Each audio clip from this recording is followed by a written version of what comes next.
Chemical and mineral, आपके घर की जान। Global exterior and interior texture paint.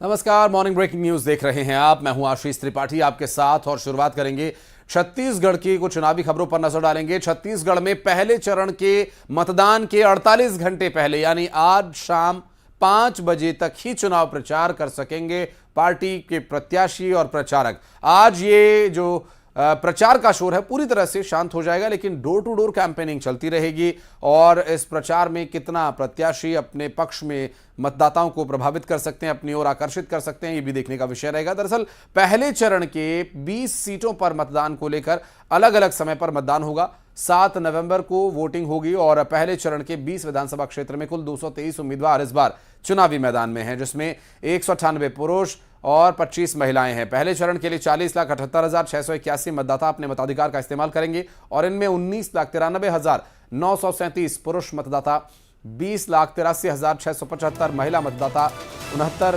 Third gender मतदाता शामिल है। पहले चरण के चुनाव के लिए कुल 5,304 मतदान केंद्र भी बनाए गए हैं, जिन पर अपने मताधिकार का इस्तेमाल कर सकेंगे मतदाता। व्यवस्थाएं प्रशासन ने पूरी तरह से चाक चौबंद कर ली हैं। अब चुनाव प्रचार का शोर थम जाएगा और candidates door to door campaigning के लिए जा सकेंगे अगले 48 घंटे शाम 5 बजे के बाद। अभी तक की जो स्थिति है वो ये कि 20 सीटों पर होने वाले 7 तारीख के मतदान को लेकर अब चुनाव प्रचार में पूरी तरह से दिग्गज भी जुट गए हैं और आज का दिन है तो ताबड़तोड़ रैलियां होंगी दिन भर। आज बड़े नेताओं को आप देख सकेंगे चुनावी भाषण करते हुए, लोगों से मिलते हुए। आज चाहे भारतीय जनता पार्टी हो या कांग्रेस पार्टी, लगातार सभी अपने अपने पक्ष में मतदाताओं का ध्यान आकर्षित करने का प्रयास करेंगे। बड़े चेहरों की बात करें तो कांग्रेस पार्टी की तरफ से भूपेश बघेल प्रदेश के मुख्यमंत्री, इसके अलावा टीएस सिंहदेव, दीपक बैज, चरणदास महंत सरीखे नेता लोगों के बीच जाएंगे। तो वहीं भारतीय जनता पार्टी की बात करें तो रमन सिंह, अरुण साव सरीखे नेता चुनाव प्रचार में उतरे नजर आएंगे आपको। पहले चरण के लिए आज शाम 5 बजे चुनाव प्रचार का शोर थम जाएगा। इसके अलावा और राष्ट्रीय नेताओं की यदि बात करें, केंद्रीय नेताओं की बात करें तो राहुल गांधी कांग्रेस पार्टी के लिए प्रचार करेंगे। तो वहीं प्रधानमंत्री नरेंद्र मोदी भी प्रचार में जुटे हुए। हालांकि छत्तीसगढ़ में आज उनका जो कार्यक्रम है अभी आगे भी देखने को मिलेगा। आज की अगर बात करें तो आज शाम 5 बजे तक ही चुनाव प्रचार होंगे और 5 बजे के बाद प्रचार के लिए आप रैली नहीं कर सकते, लाउड स्पीकर पर बड़े बड़े भाषण नहीं होंगे और लोगों के बीच जाना है तो आपको अपने कुछ लोगों के साथ डोर टू डोर कैंपेन करना होगा। लोगों के घर जाकर, उनके दरवाजे पर जाकर आप उनसे वोट की अपील कर सकते हैं। लेकिन चुनाव प्रचार के लिए झंडे, बैनर, गाड़ियां, चुनावी रथ जो बनाए हुए हैं लगभग सभी पार्टियों की तरफ से प्रचार के लिए जो लाउड स्पीकर्स बज रहे हैं वो सब बंद हो जाएगा। आज जो बड़े नेता हैं पूरी तरह से जुटे नजर आएंगे। पहला जो चरण है 20 सीटों पर जहां पर मतदान होना छत्तीसगढ़ की, उन सीटों की ग्राफिक्स के माध्यम से हम आपको कैंडिडेट भी दिखा रहे हैं, कौन कहां से इस बार चुनाव लड़ रहा है ये भी आपको बताते चल रहे हैं। साथ ही साथ आज के दिन क्या कुछ और खास रहेगा, कौन कौन से बड़े नेता कहां कहां सभा करने वाले हैं, इसके बारे में भी डिटेल्स आगे आप तक पहुंचाएंगे। आज चुनाव प्रचार का आखिरी दिन है और कुछ ही घंटे अब बचे हैं। शाम 5 बजे तक ही चुनाव प्रचार हो सकेगा और अभी से अगर बात करें तो शाम 5 बजे तक चुनावी सभाएं होंगी। अभी की अगर बात करें तो लगातार मुख्यमंत्री भूपेश बघेल भी चुनाव प्रचार में जुटे हुए हैं। कांग्रेस पार्टी के पक्ष में, प्रत्याशियों के पक्ष में मतदान की अपील कर रहे हैं। आज कहां कहां रैलियां उनकी होनी है ये भी आगे आपको बताएंगे, क्योंकि 7 तारीख को पहले चरण के लिए 20 विधानसभा सीट पर वोट डाले जाने हैं। आकाश शुक्ला हमारे साथ जुड़ गए। आकाश, आज पहले चरण के प्रचार के लिए आखिरी दिन है, बस कुछ ही घंटे बचे हैं, 5 बजे तक चुनावी शोर थम जाएगा। कहां कहां और कौन कौन से बड़े नेता नजर आने वाले हैं, क्या है डिटेल्स? देखिए, पहले चरण का जो मतदान है वो 7 तारीख को है। ऐसे में आज 5 बजे तक के जो प्रचार है और जो सभाएं वो थम जाएंगी। प्रत्याशी सिर्फ डोर टू डोर प्रचार कर सकेंगे। लेकिन आज अंतिम दिन, प्रथम चरण के चुनाव के अंतिम दिन, जो दोनों पार्टियां हैं, बीजेपी, कांग्रेस, साथ ही अन्य जो पार्टियां हैं, वो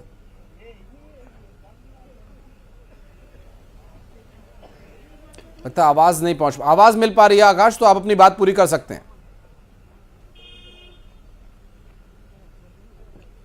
जी जी, पहले चरण का जो चुनाव है उसके अंतिम दिन आज प्रचार थम जाएगा। ऐसे में सभी पार्टियों ने पूरी ताकत झोंक दी है। प्रदेश भर में सभाओं का जो दौर है, रैलियों का दौर है, वो आज चल रहा है। सभी ने शेड्यूल जारी कर दिया है। अगर बड़े चेहरों की बात करें तो आज प्रधानमंत्री नरेंद्र मोदी छत्तीसगढ़ में है। डोंगरगढ़ में वो दर्शन के लिए, मां बमलेश्वरी दर्शन और चंद्रगिरी में जैन तीर्थ दर्शन के लिए वो पहुंचने वाले हैं। इसके अलावा जेपी नड्डा, भाजपा के राष्ट्रीय अध्यक्ष, वो मौजूद है। असम के सीएम हेमंत बिस्वा शर्मा मौजूद है। इसके अलावा उत्तर प्रदेश के मुख्यमंत्री योगी आदित्यनाथ मौजूद है। इस तरीके से तमाम बड़े दिग्गज जुटे हुए हैं। बस्तर के दौरे पर स्मृति ईरानी है जो सभा को संबोधित करेंगी।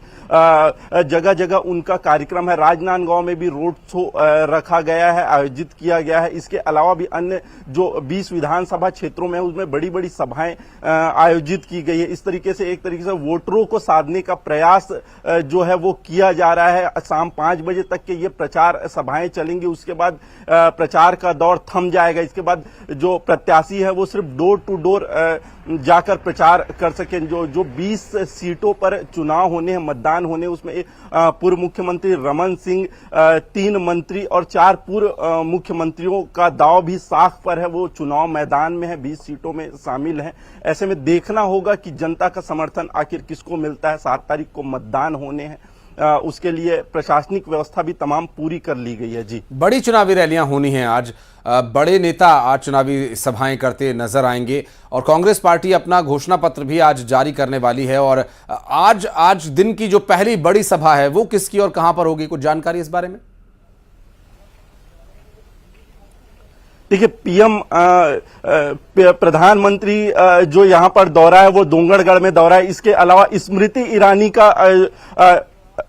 ईरानी का दौरा फरसगांव और बस्तर के क्षेत्रों में है, क्योंकि 12 विधानसभा सीटें हैं। वहां पर बस्तर को साधने के लिए लगातार बीजेपी जुटी हुई है। हाल ही में कांकेर में प्रधानमंत्री नरेंद्र मोदी ने सभा की। इसके अलावा जगदलपुर में उनकी सभा हुई थी। केंद्रीय गृह मंत्री अमित शाह भी पहुंचे थे। लगातार केंद्रीय मंत्रियों का वहां पर दौरा लगातार चलता रहा है और आज स्मृति ईरानी भी वहां सभा करने वाली है। जी बिल्कुल, और ये आज का दिन जो है बेहद बड़ा दिन है। बहुत शुक्रिया, आप नजर बनाए रखिएगा, आगे डिटेल्स आपसे लेते रहेंगे आकाश। और आगे बढ़ते हैं। विधानसभा चुनाव 2023 के लिए छत्तीसगढ़ कांग्रेस आज अपना घोषणा पत्र जारी करने वाली है और आज वादों का पिटारा जनता के सामने कांग्रेस पार्टी खोलेगी। कांग्रेस पार्टी आज अपना मैनिफेस्टो जारी करेगी। किसान कर्ज माफी का भी वादा कर सकती है, सस्ता सिलेंडर देने का भी जिक्र हो सकता है। सीएम भूपेश बघेल इस दौरान यहां मौजूद रहेंगे कार्यक्रम में। और जो किसान कर्ज माफी का एक ऐलान है, लोगों के साथ जुड़ाव का, ये एक बहुत बड़ा यहां ट्रम्प कार्ड बन सकता है कांग्रेस पार्टी के लिए। सस्ता सिलेंडर, किसान कर्ज माफी, KG to PG free education, और ये कुछ ऐसे वादे हैं जो कि लोगों से सीधा कनेक्ट करते हैं। जबकि भारतीय जनता पार्टी इस वादों में पिछली बार के घोषणा पत्र को जोड़ रही है और उनका ये कहना है कि अगर पिछली बार किसानों का कर्ज माफ कर दिया था तो ये डिफॉल्टर किसान कौन है और इस बार फिर कर्ज माफी की आवश्यकता क्या है। क्योंकि पिछली बार ही कांग्रेस पार्टी ने अपने वादों को पूरा नहीं किया। भारतीय जनता पार्टी की तरफ से इस पर आरोप लगाए जा रहे हैं। लेकिन आज कांग्रेस पार्टी जो अपना मैनिफेस्टो लेकर आ रही है, इसमें जरूर बड़े ऐलान होंगे। सीएम भूपेश बघेल इस कार्यक्रम में खुद मौजूद रहेंगे और कांग्रेस पार्टी की तरफ से जारी किए जाने वाले मैनिफेस्टो में क्या कुछ और नए वादे शामिल होंगे, ये भी देखने का विषय होगा। हालांकि बड़े मंचों से रैली में राहुल गांधी हो या भूपेश बघेल कई बड़े वादे कर चुके हैं और ऐसे वादे जिसके बाद अब लोगों के बीच कांग्रेस पार्टी को लेकर चर्चा भी शुरू हो गई है। भारतीय जनता पार्टी को कड़ी चुनौती यहां पर कांग्रेस पार्टी दे सकती है, चूंकि वर्तमान में सरकार और आगे सरकार बनने पर जो नए ऐलान किए गए हैं उस पर भी लोग कनेक्ट हो रहे हैं। युगल तिवारी हमारे सहयोगी इस वक्त हमारे साथ जुड़ गए। युगल, एक तो किसानों की कर्ज माफी का ऐसा मुद्दा है, चूंकि बड़ा क्षेत्र छत्तीसगढ़ में किसानों का है और किसानी करते हैं लोग। कर्ज माफी का एक ऐसा मुद्दा है जिससे सीधा कनेक्ट होते हैं लोग। फ्री एजुकेशन हर व्यक्ति को चाहिए, हर बच्चे को चाहिए। इसके अलावा सस्ता गैस सिलेंडर, ये एक एक व्यक्ति से जुड़ा हुआ मामला है। तो बड़ा आज घोषणा पत्र में यह ऐलान हो सकता है लिखित तौर पर। जी बिल्कुल आशीष, देखिए जिस तरह से बीजेपी ने अपना मैनिफेस्टो जारी किया है, जो समाज के छत्तीसगढ़ के हर वर्ग को छूने की उन्होंने कोशिश की है, तो अब जो कांग्रेस का जो मैनिफेस्टो आएगा तो कांग्रेस के लिए एक चुनौती है कि क्या उनसे बेहतर, बीजेपी से बेहतर वो मैनिफेस्टो दे सकते हैं। इससे पहले भी 2018 के चुनाव में प्रदेश के किसानों ने जो है कांग्रेस पर भरोसा किया था, तो ऐसे में क्या उन्हें साथ पाएंगे, उनके लिए और भी किस तरह से लोग लुभावन जो वादे हैं वो कर सकते हैं। हालांकि 3000 रुपये क्विंटल और 20 क्विंटल जो धान खरीदी का वादा कर ही कांग्रेस ने दिया है। इसके अलावा जो KG to PG मुफ्त शिक्षा की बात उन्होंने कही है। तो अब देखना ही होगा कि अभी जो घोषणा पत्र होगा कि किन कार्यक्रम के लिए आपके पास फिर लौटेंगे डिटेल्स के लिए। और आज कांग्रेस पार्टी इन वादों को लिखित में जारी कर सकती है और क्या कुछ इसके साथ और वादे भी होंगे, ये भी देखने का विषय होगा। हालांकि बहुत लेट इस बार का ये घोषणा पत्र सभी राजनीतिक दल लेकर आ रहे हैं। बढ़ते आगे और करेंगे अगली खबर का। मध्य प्रदेश और छत्तीसगढ़ में चुनावी रण में पीएम मोदी अपना दम लगातार दिखा रहे हैं। दरअसल प्रधानमंत्री नरेंद्र मोदी कल रतलाम और दुर्ग में हुंकार भर रहे थे, तो पीएम मोदी आज सिवनी और खंडवा के दौरे पर रहेंगे। प्रधानमंत्री सिवनी में विशाल जनसभा को संबोधित करेंगे। जिले की 4 विधानसभा के साथ साथ 13 विधानसभा क्षेत्र के बीजेपी प्रत्याशी यहां मंच पर प्रधानमंत्री के साथ मौजूद होंगे। और पीएम के दौरे को लेकर एसपीजी के सुरक्षा व्यवस्था के चाक चौबंद इंतजाम किए गए हैं। पीएम मोदी आज राजनांदगांव के डोंगरगढ़ भी जाएंगे। यहां वे मां बमलेश्वरी के आशीर्वाद के बाद आगे कार्यक्रम के लिए जाएंगे। मां बमलेश्वरी मंदिर में दर्शन करेंगे और जैन तीर्थ चंद्रगिरी में भी आचार्य विद्यासागर जी का आशीर्वाद प्राप्त करेंगे। तो सिवनी में प्रधानमंत्री नरेंद्र मोदी जनसभा को भी संबोधित करेंगे और इस सभा के दौरान जिले की तो 4 विधानसभा के प्रत्याशी वहां होंगे ही, साथ ही 13 विधानसभा के प्रत्याशी वहां मौजूद होंगे। तो यहां पर लोगों के बीच क्या विषय प्रधानमंत्री रखते हैं, देखने का ये भी विषय होगा। और सिवनी और खंडवा में भी चुनावी प्रचार में प्रधानमंत्री नरेंद्र मोदी जुटे हुए हैं और सिवनी में भी प्रधानमंत्री नरेंद्र मोदी की जनसभा होनी है। और आगे की जो सभा की यदि बात करें तो अभी तक प्रधानमंत्री नरेंद्र मोदी के द्वारा जो सभाएं की गई हैं, इससे भारतीय जनता पार्टी के पक्ष में माहौल बनेगा, ऐसा दावा किया जा रहा है। और प्रधानमंत्री की सभा में काफ़ी संख्या में लोग जुट भी रहे हैं। और जिस तरह से प्रयास यहाँ पर लगातार जारी है, इस बार का विधानसभा चुनाव किसी भी तरह से लोगों का सहयोग मिलना चाहिए, इस पर लगातार डिटेल्स हम आगे पहुँचा रहे हैं। और आज के जो कार्यक्रम हैं उनमें क्या कुछ रहेगा खास, सिवनी में, खंडवा में और राजनांदगांव में भी प्रचार प्रसार में बड़े और दिग्गज चेहरे नजर आएंगे। तो प्रधानमंत्री नरेंद्र मोदी उनमें से एक हैं। और आज प्रधानमंत्री नरेंद्र मोदी एक बार फिर चुनाव प्रचार में सभा को संबोधित करते नजर आएंगे। ताबड़तोड़ दौरे प्रधानमंत्री नरेंद्र मोदी के और लगातार चुनाव प्रचार में वे जुटे हुए हैं। और इस बार का चुनाव प्रचार जो है वो और भी ज़्यादा, चूँकि 5 राज्यों में विधानसभा के चुनाव एक साथ हो रहे हैं और खासकर मध्य प्रदेश और छत्तीसगढ़ हिंदी पट्टी वाले जो राज्य हैं उसमें विशेष फोकस भी देखने को मिल रहा है। और बढ़ते हैं आगे। इंदौर 1 से बीजेपी के प्रत्याशी कैलाश विजयवर्गीय पूरे जोर शोर से चुनाव प्रचार में जुटे हुए हैं। उनका यह दावा है कि कांग्रेस किसी को भी ले आए, मुझे हरा नहीं पाएगी। कैलाश विजयवर्गीय ने कांग्रेस पर आतंकवाद को समर्थन देने का भी गंभीर आरोप लगाया है।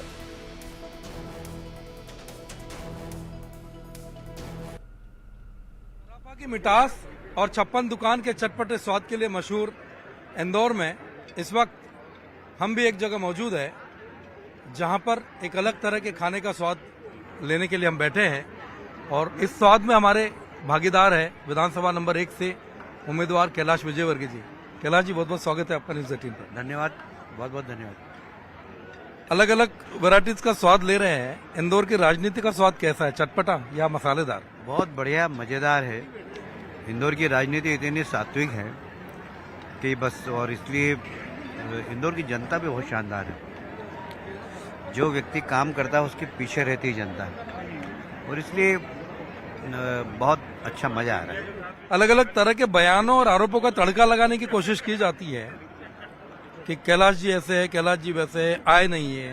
क्या कहेंगे ऐसे लोगों को? देखिए, ऐसा है कि विरोधी हमेशा विरोध करने का कोई बहाना ढूंढते हैं, पर कुछ फर्क नहीं पड़ता है। मेरे को इंदौर की जनता ऐसा नहीं कोई, आज मैं पहली बार चुनाव लड़ रहा हूँ, मैं 6 चुनाव लड़ चुका हूँ, मेयर रह चुका हूँ। मेयर रह के मैंने इंदौर में एक नए नए प्रकार के उपक्रम किए। आज इंदौर ग्रीन इंदौर, क्लीन इंदौर है, तो उसकी शुरुआत मैंने की थी इंदौर में, तो इसलिए लोग मुझे पहचानते हैं। मेरे को किसी विरोधी के प्रमाण पत्र की आवश्यकता नहीं है। इंदौर के मुद्दों की हमेशा बात होती है। आपने वचन पत्र जारी किया है, बहुत सारी चीजों पर काम करने की बात आपने कही है। जब आप महापौर थे तो आज जो इंदौर की तस्वीर है, जनता उसको याद करती है कि कैलाश जी ने बहुत काम किया है। क्या विजन आप लेकर चल रहे हैं इंदौर के? देखिए, इंदौर में बहुत पोटेंशियल है, एजुकेशन में बहुत पोटेंशियल है, हेल्थ में बहुत पोटेंशियल है, टूरिज्म में बहुत पोटेंशियल है। हम उसको एक्सप्लोर करेंगे, और इंदौर हर चीज़ में अंदर होना चाहिए, 1 नंबर होना चाहिए। क्वालिटी एजुकेशन में नंबर 1 हो, हेल्थ सर्विसेज में नंबर 1 हो, हेल्थ टूरिज्म एक बहुत बड़ा कॉन्सेप्ट हम यहाँ पर तैयार करेंगे, जिससे विदेश में रहने वाला व्यक्ति भी यदि उसको आवश्यकता हो ट्रीटमेंट की, तो यहाँ पर वर्ल्ड क्लास डॉक्टर्स हैं, वर्ल्ड क्लास इंफ्रास्ट्रक्चर है हॉस्पिटल। आपने भी बात की इंदौर की। कांग्रेस का कहना है कि कैलाश जी ने वादे वो कर दिए जो विधायक की सीमा से परे है। अपने क्षेत्र से बाहर जाकर कैलाश जी ने इंदौर के विकास के वादे कर दिए हैं, बहुत बड़ी बड़ी बातें की है विकास को लेकर, वो एक विधायक के लिए संभव नहीं। किस आधार पर ये सब चीजें रखी? मैं राष्ट्रीय महामंत्री हूँ भाई, मेरे संबंध आज केंद्र में भी है। मैंने एक फोन किया रेल मंत्री को, सीधे आ गए हो। उन्होंने 35-40 करोड़ का दक्षिण नगर स्टेशन बनाया था, मैंने कहा नहीं, बड़ा बनाएंगे। 250 करोड़ का उन्होंने बना दिया।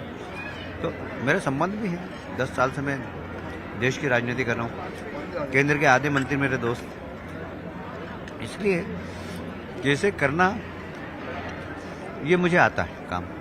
लोग क्या क्वेश्चन करेंगे मुझ पे? बहुत कम समय बचा है चुनाव में, उसके बाद नतीजे आएंगे। क्या आप देख रहे हैं कि कितना सीटें बीजेपी लाएगी? क्योंकि दोनों पार्टियां जीत का दावा कर रही हैं, और कांग्रेस ये कहती है कि हम अगर सरकार में आएंगे तो उन लोगों की खैर नहीं जो बीजेपी का झंडा या बीजेपी का निशान जेब में लेके चलते हैं। देखिए, ये गीदड़ भपकी है, उनको मालूम है कि उनको आने वाले हैं नहीं। मैं पूरे मध्य प्रदेश का दौरा कर चुका हूँ, और इतना जबरदस्त अंदर करंट है बीजेपी का, बीजेपी की 2/3 बहुमत से सरकार बनेगी। ये है कैलाश विजयवर्गीय, जो इंदौर चटपटा इंदौर जितना है उतनी चटपटी बयानबाजी करते हैं, उतने चटपटे जवाब दिए हमारे सवालों के। साथ ही कैलाश जी ये उम्मीद जता रहे हैं कि इस बार बीजेपी बड़े बहुमत से सरकार बनाएगी, और जो जीत हासिल करेगी वो ऐतिहासिक होगी। कैलाश जी, बहुत बहुत धन्यवाद बात करने के लिए, बहुत बहुत धन्यवाद आपका। धन्यवाद भाई, बहुत बहुत धन्यवाद। तो इंदौर एक विधानसभा से प्रत्याशी हैं कैलाश विजयवर्गीय, राष्ट्रीय महामंत्री हैं पार्टी के, और अपने अंदाज के लिए, चिर परिचित अंदाज के लिए जाने जाते हैं, और इस बार फिर जीत का, वो ऐतिहासिक जीत का दावा कर रहे हैं। एक छोटा सा ब्रेक हम यहां पर ले रहे हैं, खबरों का सिलसिला आगे भी जारी रहेगा।